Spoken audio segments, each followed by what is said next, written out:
নমস্কাৰ প্ৰাথমিক তথ্য ইউটিউব চেনেলত সকলোকে স্বাগতম জনাইছোঁ। এখন news reserve category candidates ST SC আৰু OBC উইথ হায়াৰ মাৰ্কছ বেছি মাৰ্কছ থকাসকলৰ can not migrate to general seats. Higher marks থকা কেণ্ডিডেটসকলেও মাইগ্ৰেট কৰিব নোৱাৰিব জেনেৰেল চিটৰ কাৰণে সুপ্ৰিম কোৰ্টৰ পৰা এখন অৰ্ডাৰ।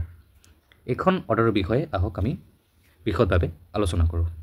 কি হৈছিল যে reserve candidate can not be permitted to migrate to general category seats if relevant recruitment rules impose an embargo SC।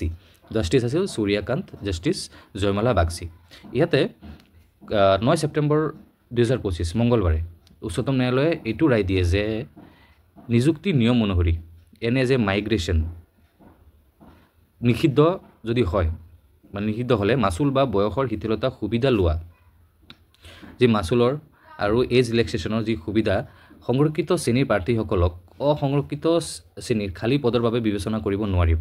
Supreme কোৰ্টৰ পৰা এইটোৱে কৈছে যে ফি আৰু যি এজ ৰিলেক্সেশ্যনৰ সুবিধা আছে তো তেওঁলোকৰ ক্ষেত্ৰত যিবোৰ ৰিজাৰ্ভ কেটেগৰীৰ কেণ্ডিডেট আছে তেওঁলোকে আনৰিজাৰ্ভ কেটেগৰীৰ যে পদৰ বাবে বিবেচনা কৰিব নোৱাৰিব।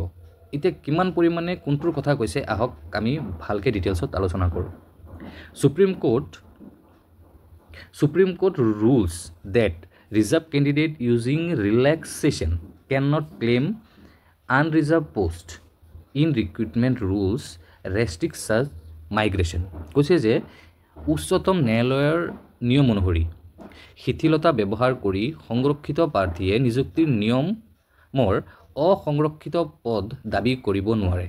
উচ্চতম ন্যায়ালয়ৰ নিয়ম অনুসৰি যিবোৰ ৰিলেক্সেশ্যন আছে সেই ৰিলেক্সেশ্যনসমূহ ব্যৱহাৰ কৰি এজন ৰিজাৰ্ভ কেণ্ডিডেটে ৰিক্ৰুইটমেণ্টৰ নিয়ম অনুসৰি অসংৰক্ষিত যিবোৰ আনৰিজাৰ্ভ পোষ্টৰ দাবী কৰিব নোৱাৰিব। এনে প্ৰব্ৰজন বাধা আৰোপ কৰে সুপ্ৰিম কোৰ্টে।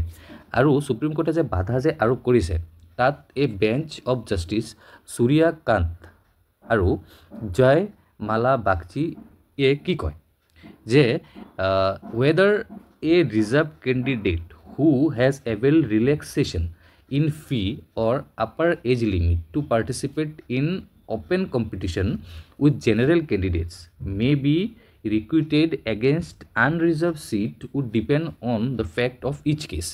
যে সাধাৰণ প্ৰাৰ্থীৰ সৈতে মুকলি প্ৰতিযোগিতাত অংশগ্ৰহণ কৰিবলৈ মাচুলত শিথিলতা বা বয়সৰ উচ্চ সীমা সুবিধা লোৱা সংৰক্ষিত যি প্ৰাৰ্থীসকল আছে ৰিজাৰ্ভ কেণ্ডিডেটসকল আছে তেওঁলোকৰ যে আনৰিজাৰ্ভ অসংৰক্ষিত আসনৰ বিৰুদ্ধে যদি নিযুক্তি দিয়া হ'বনে নহয় সেইটো প্ৰতিটো গোচৰৰ তথ্যৰ ওপৰত নিৰ্ভৰ কৰিব।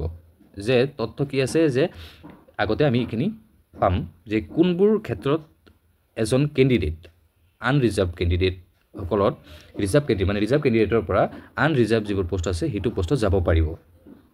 তো the court clarified that if recruitment rules or job notification do not impose such restrictions, reserved category candidates who perform better than the last unreserved selected candidates can be recruited in the general category। ইয়াতে কৈছে যে আদালতে স্পষ্ট কৰি দিয়ে যে যদিহে নিযুক্তিৰ নিয়ম বা চাকৰিৰ অধিসূচনাত এনে নিষেধাজ্ঞা আৰোপ কৰা নহয় তেন্তে শেষৰ অসংৰক্ষিত নিৰ্বাচিত প্ৰাৰ্থীতকৈ ভাল প্ৰদৰ্শন কৰা সংৰক্ষিত শ্ৰেণীৰ প্ৰাৰ্থীক সাধাৰণ শ্ৰেণীত নিযুক্তি দিব পাৰিব।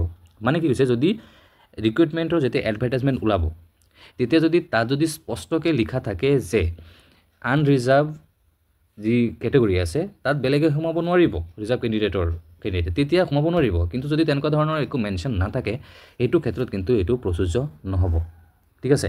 তো ইয়াতে কি কৈছে however if the recruitment guidelines specifically bar such migration then those candidates shall not be considered under the reservation বা reserved quota।